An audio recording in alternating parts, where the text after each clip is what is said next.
Well, there are some surprising trends that are unfolding in today's housing market, and we're going to unpack a lot of them in today's video. But hot off the press, the Fed actually hikes rates by 1/4 percentage point. They just announced it at today's meeting.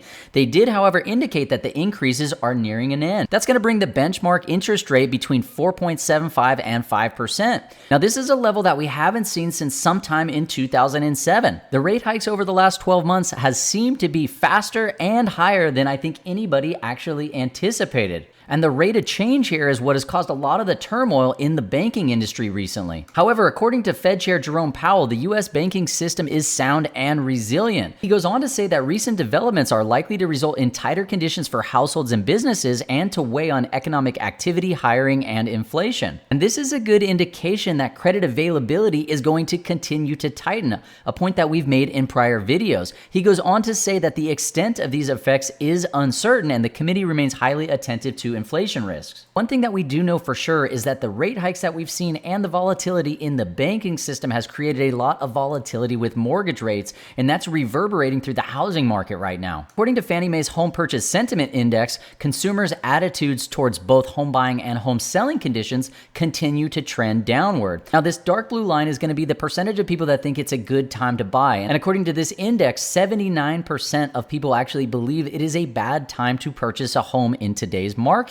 At the same time, this light blue line here is an indication of whether or not people think it's a good time to sell. And approximately 44% of people think it is a bad time to sell. And you can see that that has actually trended downwards over the last couple years. One thing that I think is super fascinating is that if you go back in history, back to 2010, 2011, and 2012, these lines were completely inverted. So you had a tremendous amount of people saying that it was a bad time to sell, while a ton of people were saying that it was a good time to buy. Of course, this had a ton to do with affordability, and that still is a trend that we're seeing here today. Affordability is crushing potential home buyers in today's market because home prices continue to stay elevated.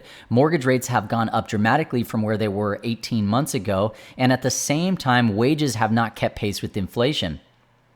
Now, believe it or not, with regards to selling, mortgage rates are a major contributing factor here as well. According to Doug Duncan, Fannie Mae's senior vice president and chief economist, the decline was partially driven by the substantial decrease in consumers' sense of home selling conditions, with most of the respondents who indicated it is a bad time to sell citing unfavorable economic conditions and mortgage rates as the primary reason for that belief. In other words, many of these would-be sellers are sitting on the fence right now because they know that they will not be able to get the same mortgage rate that they currently have if they were to sell their property today. So even if they harvested the equity in their property and was able to roll that into, let's say, a bigger and better home and trade up, they know that they'd be buying that property and taking out a mortgage at a significantly higher rate, which is going to impact affordability for them as well. Despite the slightly negative undertone in the Home Purchase Sentiment Index, the housing market is starting to see some surprising data unfold. And home sales actually surprised to the upside, with month-on-month sales increasing 14.5%, bringing the seasonally adjusted annual rate to 4.58 million.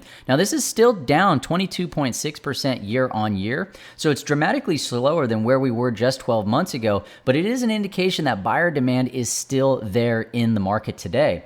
Home inventory or housing supply has increased. We're sitting at about 2.6 months today. Anything under 3 months is still what we would consider a seller's market, but you can see that in February we were sitting at 1.7 months, so we're up slightly. This is likely a seasonal trend as we go into the spring. Now, median sales price is actually down 0.2% year on year, so home prices are coming down. We've got the median sales price sitting at $363,000. And Lawrence Young, the National Association of Realtors chief economist, drove this point home by saying, conscious of changing mortgage rates, home buyers are taking advantage of any rate declines. In other words, the home buyer is becoming more and more educated. They're watching the market, and as they see rates go down, they're jumping in and getting involved. And he goes on to say that we're seeing stronger sales gains in areas where home prices are decreasing and the local economies are adding jobs. And speaking of mortgage rates, as we've seen the turmoil in the banking industry evolve and the Fed continue to hike interest rates, we have seen a tremendous volatility in the 10-year Treasury yield, which mortgages tend to track rather closely. As of this recording, we're sitting at about 3.485, and this is actually down today on the news that the federal funds rate was increasing by 1/4 percentage point. And that's going to bring the average 30-year fixed mortgage on a conventional loan to about 6.7%. So they are down slightly off their peak, but it's still dramatically higher than where we were a year ago. Lawrence Yun goes on to say that inventory levels are still at historic lows.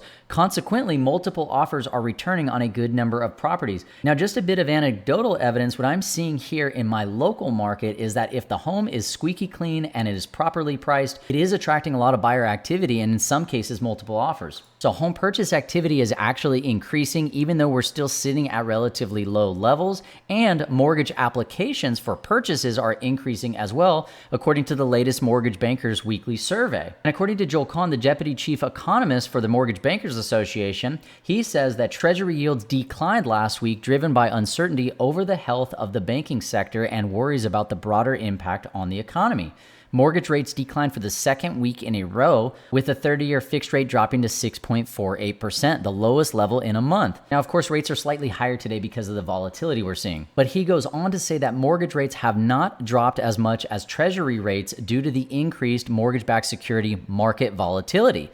The spread between the 30-year fixed and the 10-year Treasury remained wide at around 300 basis points compared to a more typical spread of 180 basis points. And this is the point that I was trying to drive home. Mortgage lenders are afraid to compress their margin because if they go too low with the mortgage rates and bring in a lot of demand and then they pay to hedge those rate locks and the rates shoot up, they could be in a position where they lose a lot of money. And then he continues saying that both purchase and refinance applications increased for the third week in a row as borrowers took the opportunity to act, even though overall application volume remains at relatively low levels. Well, there you have it, folks. Those are some of the surprising trends that are unfolding in the housing market here today. And we're going to have to continue to monitor this to see exactly where it goes. But we have this odd situation where we have very low inventory, lower levels than we would previously see this time of year as we go into the spring and summer months. So we're going to have to really pay close attention to where and how that unfolds. While at the same time, with these higher mortgage rates,